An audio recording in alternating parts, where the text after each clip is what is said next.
So picture this. You're looking at this massive, sprawling industrial complex, right? It's dominating the skyline of this quiet, gray town. Just a classic old school heavy manufacturing setup. Exactly. Yeah. Like an ancient textile mill or maybe this huge steel foundry. Mm. But the smokestacks are barely puffing. The machinery inside is like decades out of date. Right. And the warehouses are just piled high with all this inventory that nobody actually wants to buy anymore. It's essentially a dead business walking. Totally. Mhm. By every law of business, this massive factory is dying. I mean, it bleeds capital every single day. Hmm. And here's the crazy part. Hovering just above this decaying silhouette is a giant, glowing bag of money. I love that visual. It's so accurate. Yeah. And connecting that bag to the factory are like hundreds of these thick, high-pressure 5E tubes, just pumping a continuous flow of cash straight into the veins of this corporate giant. Which creates this really fascinating contradiction, you know? The structure is visibly rotting from the inside out. Yeah. Yet it's entirely insulated from the consequences of that rot. It totally defies gravity.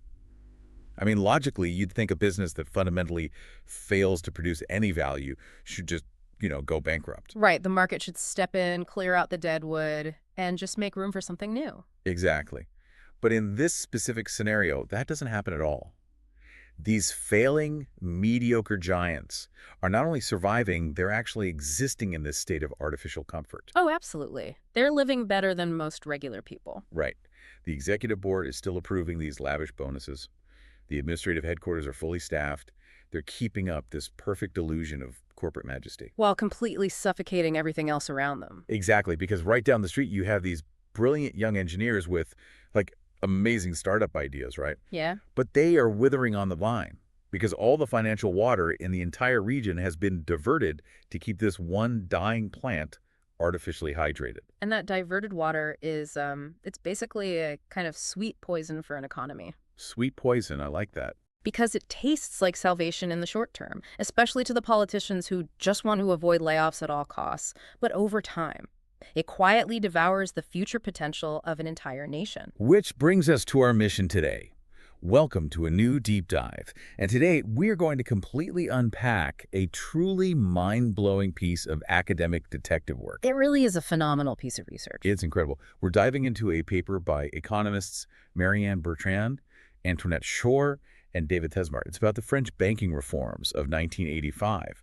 And I know that sounds a little dry. It does, but trust us, it's anything but dry. Oh, it's wild. Because what they discovered, buried deep inside decades of corporate tax files, is going to fundamentally alter how you view economic growth. Yeah, it completely flips the script on corporate bailouts and the true hidden cost of saving jobs. So we're not just talking about abstract theory today. We're going to look at the exact granular mechanics of what happens when a government finally decides to take a scalpel, walk up to that decaying factory, and just sever every single one of those financial IV tubes. And we're going to explore the terrifying, chaotic, and ultimately beautiful real-world consequences of cutting off those endless corporate bailouts. Because this is really a story about how everyday workers, young entrepreneurs, and the wealth of a whole country are impacted when a society realizes something profound. Right, that trying to protect everything might actually be the cruelest thing you can do. Wow. Yeah. So to really grasp the shockwave of what happened in France in 1985, we have to establish just how tightly controlled their financial reality was before that. We need to travel back to the 1970s. Because France had practically turned its entire financial sector into this global incubator for zombie companies. Let's build that world for you, the listener, because the background is just nuts. Like if you were a bank manager in France prior to 1985, your day-to-day job looked nothing like, the Hollywood version of Wall Street. Not at all. You weren't sitting in a boardroom analyzing business plans or assessing risk. Right. You weren't out there trying to find the next visionary founder. No, your job was essentially bureaucratic compliance. The entire financial ecosystem was built on this very different premise following World War II. Like a planned economy vibe. Exactly. The French government's overarching philosophy was that the state, not the free market, was best equipped to rebuild the nation. So they just took control of the money. Total control. The Treasury centralized control over savings and deposits to channel money into what they called priority industries. Heavy manufacturing, national champions, big export-driven conglomerates. So this wasn't just like a few gentle regulations. This was total structural dominance. Oh, absolutely. They built this enormous deposit network. Savings banks, the postal checking system, large cooperative banking networks. They held a near monopoly on distributing these subsidized loans. Yeah. And the government didn't just regulate the private banks, right? They literally owned the biggest ones. Yes, massive institutions were completely nationalized. The state was holding the purse strings for the entire savings of the French public. That's wild. So bureaucrats in Paris were literally deciding which factories got to expand and which ones didn't. Exactly. And the intention at first was macroeconomic stability. But then the system was violently stress-tested in 1974. Right, the oil shock. The global oil shock hit, energy prices quadrupled, and the entire industrialized world was thrown into turmoil. France was suddenly facing this nightmare cocktail, right? High inflation, massive budget deficits, rising unemployment. And those traditional heavy industries we talked about, they were suddenly terribly unprofitable. And when faced with the prospect of factory closures and mass layoffs, the government just doubled down. They absolutely do. Their logic was, well, if the factories are losing money, we just need to give them cheaper money so they don't have to fire anyone. Which sounds nice, but it created this insane paradox in 1976, this program they called the credit ceilings. Right. And this is where the story pivots from well-intentioned policy to absolute bureaucratic madness. Tell me about it, because on one hand, the government is terrified of inflation. Basic economics tells you that if you want to stop inflation, you have to slow down the creation of money. So the Treasury looks at all the private banks and says, you are now capped. You cannot grow your lending by more than a tiny, strictly enforced percentage each month. A rigid monthly quota on private credit creation. Yes. So if a private bank found a brilliant, highly profitable new startup that needed capital to grow, They had to say no? they had to say no simply because they had hit their arbitrary government ceiling for the month. But wait, here is the giant gaping loophole that just blows my mind. Those strict credit ceilings did not apply to the Treasury's own network of subsidized loans. Not at all. So if the loan was approved by the government for a priority purpose, like keeping an unprofitable steel mill open to save 300 jobs, there was no ceiling. The money could flow infinitely. It created a total dual reality. Private, market-driven lending was being suffocated, while state-directed, politically motivated lending was just expanding without any constraint. So by 1979, the data from the Bank of France paints this staggering picture. Subsidized loans made up nearly half of all new loans granted to the private sector. Half the new money entering the economy was priced not by risk, but by political priority. Let's visualize the sheer administrative horror of this for a second. Because by 1984, there weren't just like a handful of these programs. Oh no, there were over 250 different highly specific types of subsidized loan programs. Over 250. I mean, a corporate treasurer in 1982 wasn't spending their time optimizing operations or finding new markets. They were just navigating this labyrinth of 250 intersecting administrative paths to find the cheapest government money. Just chasing the IV tubes. Exactly. And the banks were just passive conduits. A key advisor to the finance minister at the time later admitted that the tiny differences in interest rates across these 250 programs didn't reflect any sort of real economic logic. They were just an archaic, chaotic accumulation of bureaucratic patches. And the result of feeding an economy this much cheap, easy money? Massive, historic corporate bloating. Which brings us to this mind-blowing stat. We are looking at a national corporate debt-to-asset ratio hovering around 70%. In the early 1980s. 70%. These companies were gorging on debt like it was free candy, because it basically was. When capital is virtually free, there is absolutely no incentive to be efficient. You build extra warehouses you don't need, you retain redundant layers of middle management. You just keep producing obsolete products, simply because the state is funding the deficit. And you breed an army of legally alive but economically dead corporate zombies.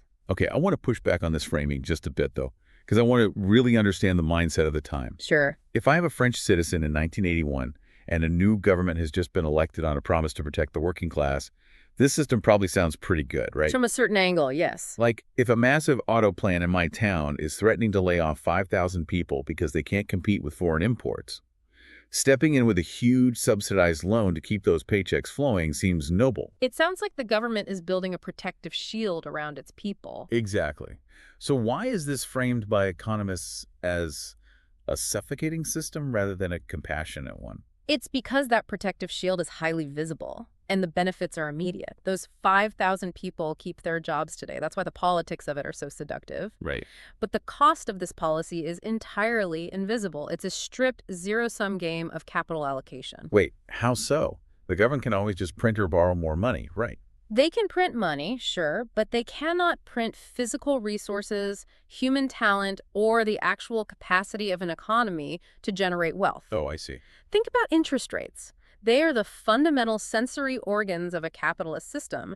They measure risk, time, and opportunity. So when a government overrides those interest rates to endlessly fund a bloated, dying monopoly. They are actively denying that exact same capital to a hungry, innovative entrepreneur. The young engineer who could have built a revolutionary new software company cannot get a loan because the private banks are constrained by credit ceilings. And the public banks are pouring all their liquidity into the failing auto plant. Exactly. They are essentially eating the seed corn of the economy to feed a dying horse. Wow.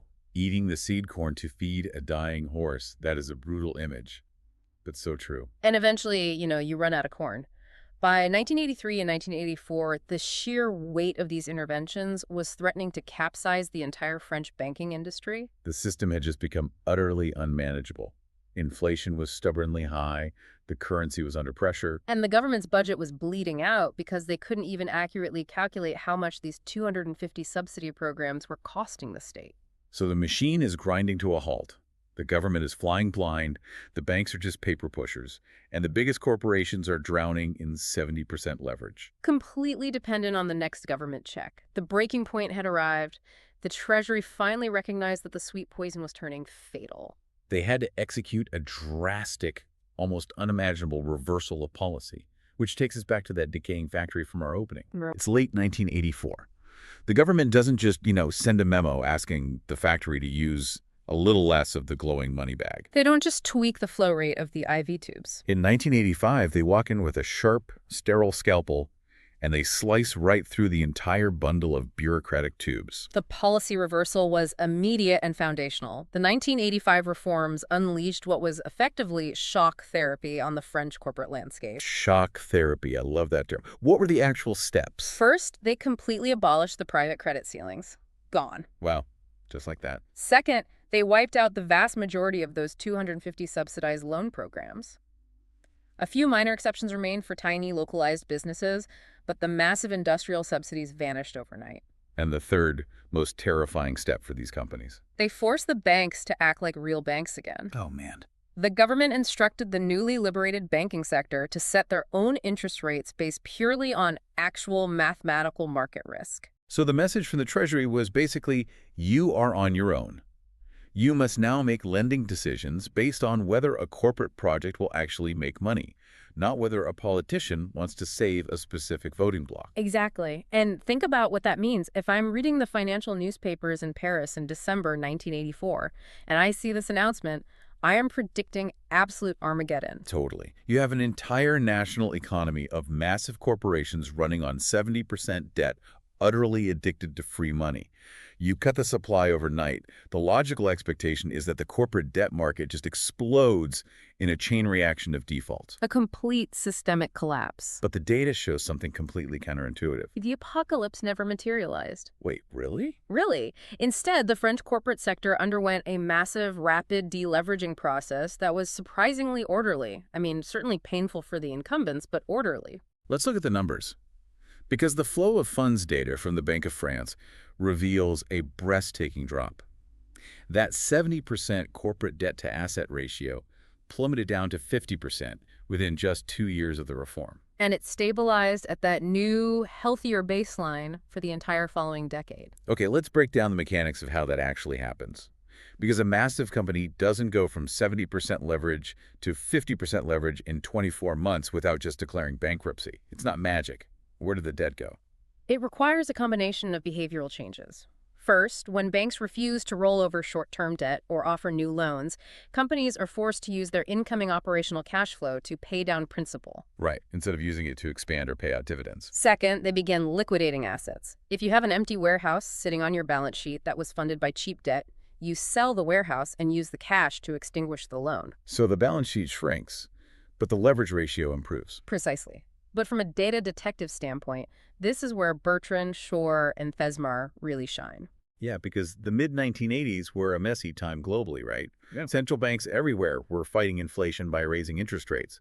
The French stock market was also undergoing reforms. Exactly. So if I'm a skeptic, I could argue that this massive deleveraging had nothing to do with cutting the subsidized loans. Maybe interest rates just went up generally, so companies naturally borrowed less. Right. So how do the researchers definitively prove that the 1985 scalpel was the true catalyst? This is the crux of empirical economics. You can't just look at aggregate top-line national data because there are too many variables moving simultaneously. The researchers utilized a highly elegant methodology based on the concept of differential exposure. Differential exposure. Okay. So they didn't look at France as a single monolith. They broke the entire economy down into hundreds of distinct industrial sectors. And they categorized them based on their addiction levels. Addiction levels. Yeah. I love that. So they looked at the data from before the reform and measured how heavily each specific industry relied on bank debt. Right. Some industries, by their nature or by historical accident, were deeply addicted to the subsidized bank loans. Other industries, perhaps newer sectors or service-based businesses, rarely use bank debt at all. They funded themselves through retained earnings or private equity. So you divide the economy into the bank-dependent addicts and the non-bank-dependent control group. Exactly. The identifying assumption relies on a difference in differences approach. Difference and differences. Got it. The logic is impenetrable. If the 1985 banking reform was the true driver of the macroeconomic changes, then the industries that were completely dependent on banks before 1985 should experience violent, dramatic structural shifts after 1985. Well, the industries that never really cared about bank loans shouldn't react much at all to the new banking rules. It's basically like a medical trial. You give a drug that affects the liver to two groups, one group with severe liver disease and one group with perfectly healthy livers. Great analogy. If the drug is actually doing what you think it does, the group with the liver disease is going to have a massive biological reaction, while the healthy group won't really notice a thing. That is exactly the mechanism. And to execute this test, they needed a spectacular data set. They couldn't just look at the stock market. Right, because publicly traded companies are like the elite fraction of an economy. They have access to bond markets and international investors. If you only look at public companies, you miss the actual heartbeat of the nation. So they got access to the raw tax files from the French Ministry of Finance. We are talking about the balance sheets of hundreds of thousands of firms, both public and private. Why are the private unlisted firms so crucial to understanding this shock? Because unlisted private firms are the pure subjects of this experiment. A private manufacturing firm in the French provinces has virtually zero access to external finance other than its local bank. They can't issue corporate bonds, they can't do a stock offering. Exactly. If the local bank suddenly changes its behavior, the private firm absorbs the entirety of that shockwave immediately. Furthermore, private firms employ the vast majority of the workforce. To exclude them would be to study the ocean by only looking at the foam on the waves. Man, that's powerful. So they run the data on over 350,000 firm-year observations. Yeah. They track the balance sheets year by year. What is the definitive proof they find when they compare the highly bank-dependent industries to the rest of the economy? The divergence is stark and statistically undeniable. That massive deleveraging we discussed earlier, that drop from 70% to 50%, was not uniformly distributed. It wasn't. No, it was heavily, almost entirely, concentrated in the sectors that had been previously gorging on the subsidized loans. Right. A firm in a highly bank-dependent industry saw its bank debt decline by an average of 7 percentage points more than a similar firm in a non-dependent industry. So the banks simply turned off the tap. Half of the entire national drop in corporate leverage wasn't driven by companies suddenly deciding to be fiscally responsible. It was driven by a supply shock. The easy money literally evaporated. And the researchers checked to see if companies just swapped debt for stock. While firms did issue slightly more equity, it didn't come close to replacing the lost bank debt. The banking sector had awakened to a new reality. The Treasury was no longer going to underwrite their bad decisions. Banks had to fundamentally restructure their internal operations, They had to hire actual risk analysts, they had to introduce tighter performance monitoring, and actually care about the long-term solvency of their clients. which ushers in the era of what I want to call the zombie survival squeeze. Because the juxtaposition of how a bank treated a struggling company in 1984 versus 1986 is just mind-bending. It is a complete inversion of financial physics. Literally. Let's look at the correlation between a firm's profitability and its ability to secure new bank loans before the reform. Right. So under normal circumstances, if I run a business and my profits are plunging, my margins are shrinking, and my products are piling up unsold. A bank manager should take one look at your financials and run the other way. You don't lend more money to a sinking ship. But what was happening in France prior to 1985? The data reveals the systemic pattern of reverse subsidies. Reverse subsidies. Explain that. Well, when the researchers mapped firm-level changes in bank debt against shocks to their operational performance, they found a negative correlation before 1985, meaning if a company's return on assets dropped significantly, the banking system would actually increase their net loan allocation. I really need to emphasize how insane this is. You are running a terrible business. You are actively destroying value.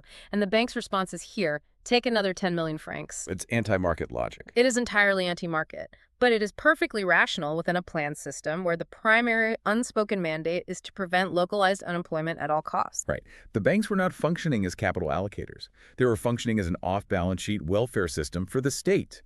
They were bailing out the worst performers to prevent the political fallout of bankruptcies.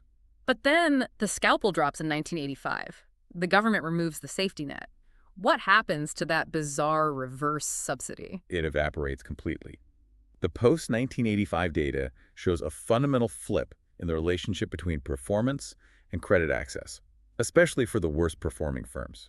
The banks became ruthlessly pragmatic.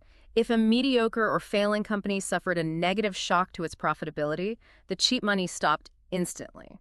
The statistical coefficient measuring the bank's willingness to step in and bail out a loser dropped to 0. Bam. 0. Now you might wonder, did the banks just get terrified and stop lending to everyone? Did they just hoard their cash? That is the most fascinating part. The researchers isolated the high-performance firms, the highly profitable, efficient companies that maybe just suffered a temporary bad quarter due to macro conditions. The data showed that banks were still perfectly willing to lend to these good companies to help them smooth over a rough patch. So the banking sector hadn't frozen. It had simply learned how to see. Exactly.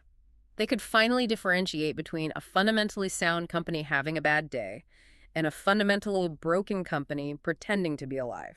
The pricing of risk was finally grounded in reality. And the visual representation of this in the data is incredible. Analysts look at the spread of interest rates, the difference in the cost of capital for different businesses, and they see this massive widening gap open up on the charts. Imagine plotting the cost of capital on a graph for hundreds of different companies over time. Before 1985, those lines are almost completely flat and tightly bunched together. It doesn't matter if you are a highly innovative tech manufacturer or a deeply indebted, obsolete textile mill. You are both paying roughly the same artificially low state-subsidized interest rate. The market is completely blind to risk. A flat gray line of guaranteed cash. But the moment the reform hits, that tight cluster of lines blows wide open, like a megaphone. Yeah. The interest rate line for the good, efficient companies stays relatively stable, tracking general inflation.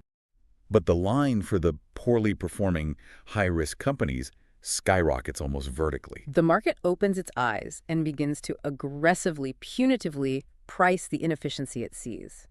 The gap between what an innovator pays for capital and what a zombie pays widens into a massive chasm. So put yourself in the shoes of a CEO of one of these zombie companies in 1986. Okay. The government Javi tube has been yanked out.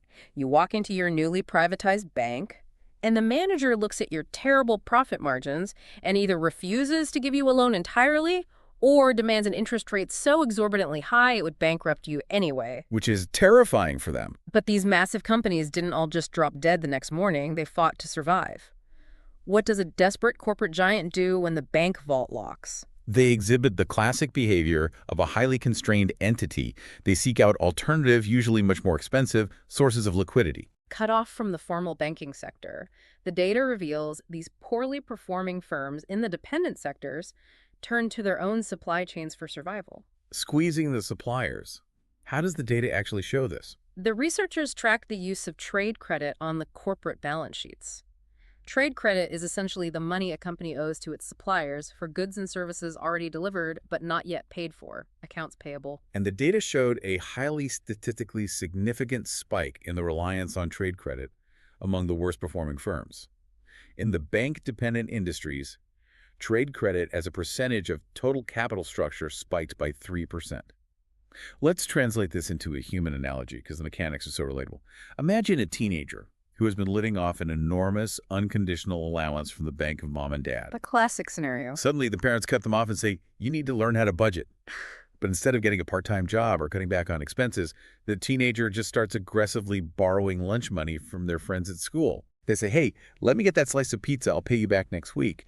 And they just intentionally, systematically delay paying their friends back to keep their own lifestyle afloat. They're forcing their friends to act as their bank until eventually their friends run out of money too. It is a perfect parallel. The zombie firms were effectively forcing their suppliers, the companies that sold them raw materials, packaging, logistics, to finance their survival by simply refusing to pay their invoices on time. Wow. They stretched 30-day payment terms into 90-day or 120-day terms.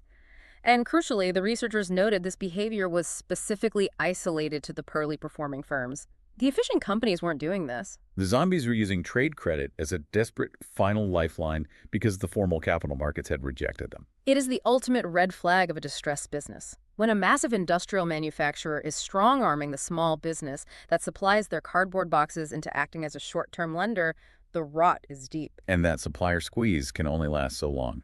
Eventually, suppliers demand cash on delivery or they go bankrupt themselves. Which forces these zombie companies into the next inevitable phase of the shock therapy: brutal hand-to-hand combat for operational efficiency. This is where the macroeconomic policy hits the factory floor. The endless allowance is gone. The friends won't lend you lunch money anymore. What physical, structural changes did these companies make when they realized they actually had to turn a profit to survive? They were forced into a radical, painful compression of their fixed costs. They had to burn off decades of accumulated fat. The study meticulously tracks these restructuring efforts. What was the most immediate impact? The most immediate impact was on labor costs. The researchers found that in the industries highly dependent on banks, average wages dropped by 4% relative to other sectors following the reform. A 4% relative drop in the average wage bill. That is a massive, highly disruptive adjustment for a workforce. Now, the paper clarifies this doesn't necessarily mean the boss walked out onto the floor and slashed everyone's hourly pay by 4%. Correct. Wage dynamics are complex. A 4% drop in the average wage bill often reflects structural shifts: halting all overtime pay, freezing annual bonuses, halting new hires at higher wage brackets. Or shifting the composition of the workforce toward lower-cost labor. The overarching mandate was simply that the total cost of human capital had to shrink to match the actual revenue the company was generating. And it wasn't just wages. They started restructuring how the company actually operated. We see clear evidence of a surge in outsourcing. Because during the era of free money, these companies had become bloated, vertically integrated empires. Exactly. They had their own internal accounting departments, their own massive logistics fleets, their own catering staff. It was all heavily subsidized. So when the money stopped, they aggressively pushed those costs off their balance sheets. They fired the internal logistics team and hired external specialized trucking contractors. They shifted toward intermediary inputs. And again, this desperate drive to lower fixed costs was most pronounced among the worst performing firms in the dependent sectors. But the data point that truly stops you in your tracks is what happened to the physical footprint of these companies. Oh, this is the really wild part. The researchers aggregated the total physical assets of the firms in these highly bank-dependent industries, and they discovered that on average the asset base shrank by 6%. A 6% total asset contraction across an entire industrial sector. I need to pause here because this creates a massive cognitive dissonance. How so?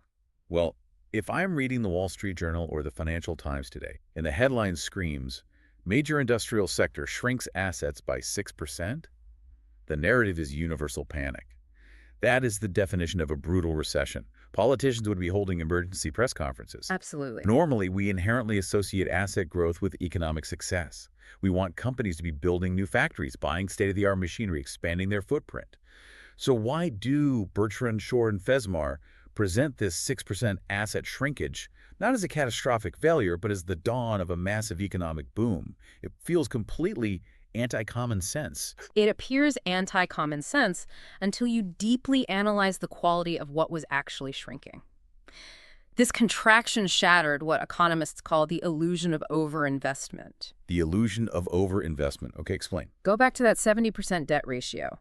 These massive corporations hadn't been borrowing billions of francs to build highly efficient, globally competitive infrastructure. Because the loans were practically free, they had been engaging in empire building. Just expanding for the sake of expanding. Exactly. They built entirely useless, redundant factories. They hoarded machinery they rarely turned on. They kept deeply unprofitable regional divisions open simply to maintain headcount and ensure the flow of state subsidies. It's the corporate equivalent of eating 5,000 calories of pure junk food every day, simply because someone is handing it to you for free.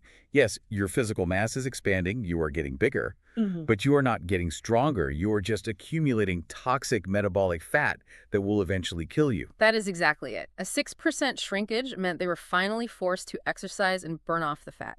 The researchers observed a sharp relative decline in the asset-to-employment ratio. The tightening of bank lending actively purged the overinvestment of poorly performing firms. They were shutting down the assembly lines that produced obsolete goods, selling off idle real estate, and liquidating redundant machinery. So on a spreadsheet, a shrinking asset base looks like a contraction. But in reality, it is a massive vital leap in capital efficiency. Yeah. So the bloated zombies are sweating through withdrawals, liquidating factories, and desperately trying to get lean.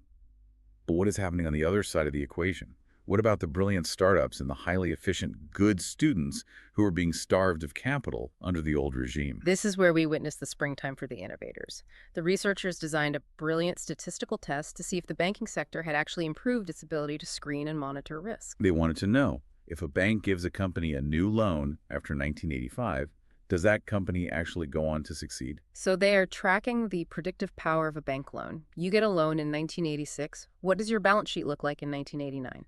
And what did they find? Because the historical contrast is just stunning. Before the reform, the data showed a statistically significant negative relationship. On average, the firms that received new bank loans went on to experience a decline in future profitability. Which is just the ultimate indictment of the planned system. The banks were actively selecting the losers. It is the defining hallmark of political lending. Capital flows to the squeakiest wheel, not the most powerful engine. Right. But after 1985, That relationship violently flips. It becomes strongly positive and highly statistically significant. Any company that managed to navigate the new ruthless banking environment, convince a skeptical risk analyst of their business plan, and secure a new loan saw a massive sustained jump in their future return on assets. the banks were actually doing their jobs. They had transformed from government clerks into true financial intermediaries. They were taking the finite capital of the French public and actively seeking out the talent, the innovators, the entrepreneurs who knew how to multiply that capital. They stopped shoveling mud into a pile just because this treasury told them to, and started panning for actual gold. And the macro results were undeniable. Overall return on assets across the bank-dependent industries surged following the reform. The capital was finally flowing toward the highest yield opportunities.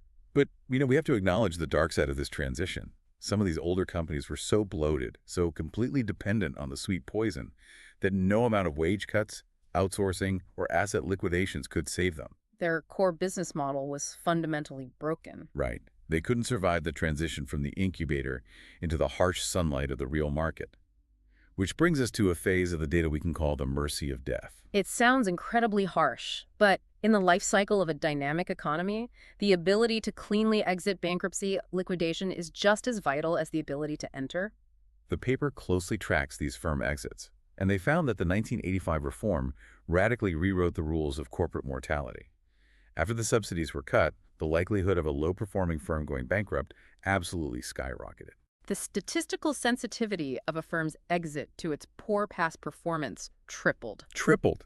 Think about the magnitude of that shift. Before the reform, you could be hemorrhaging cash. Your products could be entirely obsolete, your return on assets could be abysmal, and you still had a remarkably high probability of surviving year after year Your poor performance was largely divorced from your probability of death. because the state was absolutely terrified of the political optics of a factory closing its doors. Exactly.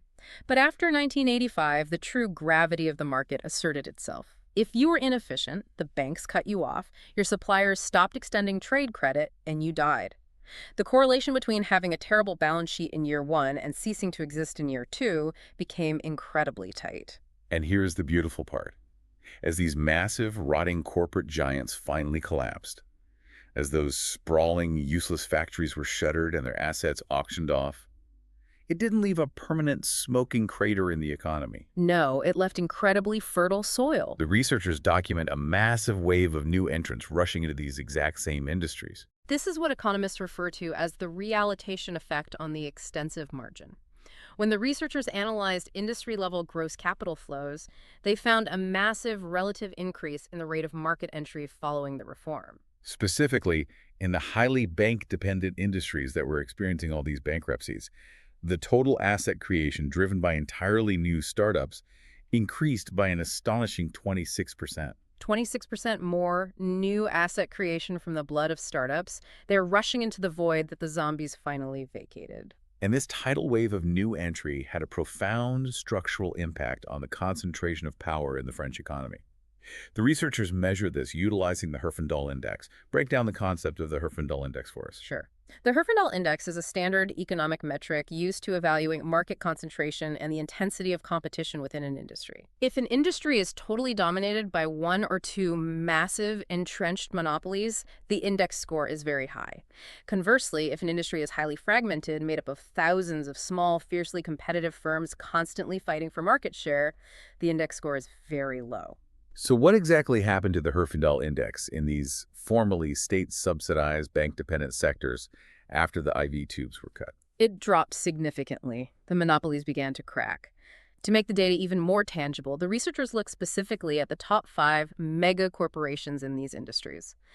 Following the shock therapy of the reform, those top 5 incumbent giants lost between 3% and 4% of their total market share. Now, I have to stop and push back hard here because this data directly contradicts a very loud, very popular modern political narrative. Which one? We are constantly told by pundits and policymakers that if the government steps away, if you deregulate a market and remove state oversight, the ruthless megacorporations will simply use their massive scale and war chests to gobble up all the little guys. We are told that government intervention is the only thing protecting the little guy from total monopoly. Right.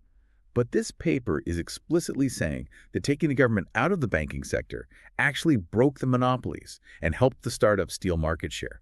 How is that mechanically possible? It is a profound realization, and it forces us to reevaluate deeply held assumptions about market power. The researchers highlight that the sweet poison of government intervention, those 250 subsidized loan programs, was actually acting as an invisible, impenetrable iron curtain protecting the incumbent giants. An invisible iron curtain built by the state. Yes. Think about market dynamics from the perspective of a prospective entrepreneur. You are a brilliant young engineer. You have developed a revolutionary new manufacturing process that is 20% cheaper and faster. You want to start a company to compete. Sounds great. But you look at the incumbent mega corporation dominating your industry. You know their products are inferior. You know their management is bloated. But you also know that because they employ 10,000 people, the government will force the banks to give them virtually free, unlimited loans to keep them afloat no matter how much money they lose. Wow. So the logic dictates. Why would I ever risk my own capital or try to convince investors to back me to compete against a company that has an infinite cheat code for free government money? Even if I build a better product, I can't outcompete the Treasury's printing press. Exactly. The government's well-intentioned, desperate attempt to save the jibes at the big, inefficient companies inadvertently constructed a massive, insurmountable barrier to entry for everyone else. It actively discouraged innovation. Prospective entrants look at the cheap credit given to incumbents and correctly conclude, I cannot beat the state. But the moment the 1985 reform happens, The cheat code is permanently disabled. The banks are no longer forced or willing to provide cheap credit to poorly performing incumbents. The playing field violently levels out, And suddenly, those prospective new entrants sitting on the sidelines find the environment incredibly attractive. They realize that if they are genuinely more efficient, they can actually win. They can drive the bloated giant out of business because the giant no longer has the state's endless wallet to absorb its losses. It entirely reframes the concept of what a monopoly actually is. In this specific historical context, the monopoly wasn't the natural end state of brutal free market capitalism. The monopoly was an artificial construct, a product of state-sponsored life support. And removing the state actually unleashed brutal, true competition, which naturally shattered the concentration of power. The researchers conclude that a more efficient, market-priced banking sector inherently fosters a Schumpeterian process of creative destruction. By stopping the subsidization of the dead, you completely remove the barriers for the living. We see this validated in the allocative efficiency data, too. After the reform, the firms with higher underlying efficiency and better asset returns began controlling significantly higher market shares. The capital, the raw materials, the human talent, they all flowed, like water finding its level, precisely to the individuals and organizations best equipped to multiply them. Which brings us to the final and perhaps most spectacular revelation in this entire deep dive. Yes, this is the ultimate paradox of the paper. Because up to this point in the conversation, we have talked about a tremendous amount of localized pain. We have talked about individual firms engaging in brutal hand-to-hand combat, cutting average wages by 4%. We have talked about massive industrial sectors shrinking their physical asset bases by 6%. We have talked about bad firms going bankrupt left and right, with exit rates tripling. A tremendous amount of destruction and dislocation. Right. So if I am a labor advocate or a politician focused on employment, looking at those specific micro-level data points, my logical conclusion is that this 1985 deregulation must have been an absolute bloodbath for the French working class. The factories closed. The assets shrank. The wages fell. It sounds like a perfect recipe for a massive spike in national unemployment. That is the linear, static, snapshot way of looking at a macroeconomy. But an economy is not a static photograph. It is a complex, continuously mutating ecosystem. Prepare for the final, massive anti-common sense paradox from the data. Let's hear it. I'm ready. The researchers aggregated the logarithm of total industry employment, and they discovered that in the highly bank-dependent industries, the exact same industries that endured the bankruptcies, the wage cuts, the asset liquidations, and the shock therapy total employment experienced an explosive, highly statistically significant increase following the reform. Wait, what? Total employment went up? It went up. The industrial sectors that were most violently exposed to the shock therapy of losing their subsidized loans actually grew their total workforces relatively more rapidly after the reform than the sectors that were left alone. I really need to wrap my head around the mechanics of this. The individual zombie firm is firing people. The zombie firm is shrinking its physical footprint. But the industry as a whole is somehow hiring more people than ever before. That is the magnificent paradox of global prosperity. And it is the ultimate empirical vindication of Joseph Schumpeter. Schumpeter. Schumpeter was a highly influential political economist who popularized the concept of creative destruction in the 1940s. His core revolutionary insight was that the essential nature of capitalism is not a peaceful equilibrium or perfect competition. It is a process of constant, disruptive, often painful mutation that incessantly revolutionizes the economic structure from within. Incessantly destroying the old, inefficient structure to incessantly create a new, superior one. Precisely. And this dataset from France in 1985 is one of the most beautiful, crystalline, empirical proofs of Schumpeter's theory ever captured on paper. The underlying logic of a growing world is this: without death, there can be no rebirth. Because if the zombie factory never actually closes its doors, all the human talent, the physical real estate, the electrical grid capacity, and the financial capital are trapped there forever, slowly decaying. Exactly. Yeah. Financial markets, the banks, the interest rates, the debt structures, they are not just dry accounting ledgers or arbitrary casino games. They are the actual surgical tools a society uses to constantly reallocate its human potential, its physical materials, and its brilliant ideas from the places where they are being wasted to the places where they can thrive. Let's trace the path of a single worker and a single franc to make this beautifully concrete. You are a mid-level manager at that bloated, 70% leveraged, treasury-subsidized auto parts factory we described at the beginning. In 1986, your factory finally loses its government loan. It goes bankrupt. The gates are padlocked. You lose your job. That is a real, terrifying, localized tragedy for your family. That is the destruction part of the cycle. But follow the capital.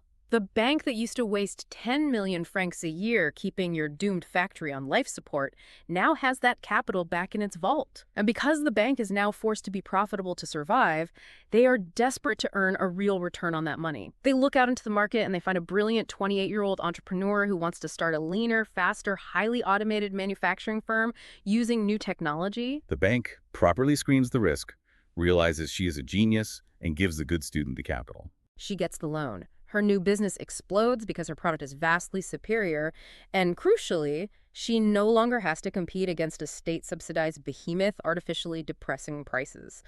Her order book fills up. She desperately needs experienced managers to scale her operations. Oh, wow. So she ends up hiring you, the exact worker who just lost your job at the zombie plant.